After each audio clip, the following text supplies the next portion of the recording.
Hai, Assalamualaikum korang. So hari ni aku nak tunjuk kat korang video York Village. Aku ada camp 2 hari dekat sini dengan student QGIS.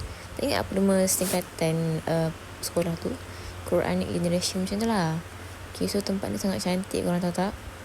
York Village, Hulu Perdik, Pulangat. Memang kawasan sini semua memang tempat-tempat camp. So tempat yang aku pergi ni mewah, nampak mewah lah. Sebab bilik dia tu beraircon weh. PC dapat aircon, peserta pun dapat aircon. Sumpah, tengoklah view dia pun lawa.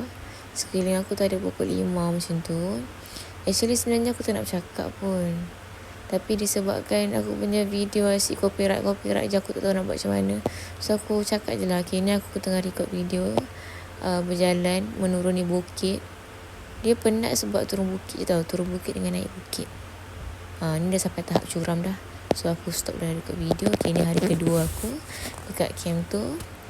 Okay, berjalan seorang diri naik ke atas. Actually memang curam sebenarnya, tapi dalam video ni tak dapat curam pula Okay, so ini view di waktu petang. Sumpah lawa sebenarnya. Dia punya bunga-bunga dekat sini pun dia wangi tau, sebab sekeliling ni banyak pokok limau. So banyak limau-limau yang jatuh tu, and limau yang masak tu dia mengeluarkan bau-bau yang sedap. Ni kita orang solat maghrib isyak malam-malam dekat sini, dekat atas, dekat dewan terbuka diorang. Okay, Abang Lang bagi ceramah. So sambil-sambil tu aku berrecord lah sikit-sikit. Sekeliling dia memang hutan. Memang lawa gila view di waktu maghrib tu.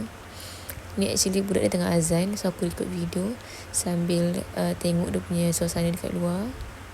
Okay, ni aku and kawan-kawan aku dekat sana.